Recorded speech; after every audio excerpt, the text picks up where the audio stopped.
ఈనాడు మీ ప్రాంతంలో ఎమ్మెల్యేగా గెలిపించిండంటే నల్లగొండ ప్రజలు ఎంత చైతన్యవంతులో మీరు ఒక్కసారి ఆలోచన చేయండి.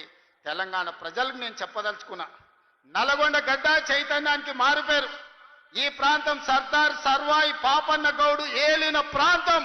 ఈ ప్రాంతం దొడ్డి కొమరయ్య పోరాటం చేసిన ప్రాంతం. ఈ ప్రాంతం చాకలి ఐలమ్మ స్ఫూర్తి తీసుకున్న ప్రాంతం. ఈ ప్రాంతం రావి నారాయణ రెడ్డి, ఆరుట్ల కమలాదేవి, ఆరుట్ల రామచంద్రారెడ్డి, బిఎన్ రెడ్డిలు ధర్మ భిక్షంలు ఈ గడ్డ మీద నుంచి కొట్లాడిన ప్రాంతం. ఈ ప్రాంతం కొండా లక్ష్మణ్ బాపూజీ ఆనాడు తొలి తెలంగాణ ఉద్యమంలో మంత్రి పదవిని కాగితం ఇసిరేసి తెలంగాణ రాష్ట్రం వచ్చే వరకు పదవి తీసుకోనని త్యాగాలకు మారుపేరైన కొండా లక్ష్మణ్ బాపూజీ ప్రాతినిధ్యం వహించిన భువనగిరి ప్రాంతం ఈ నల్గొండ ప్రాంతం.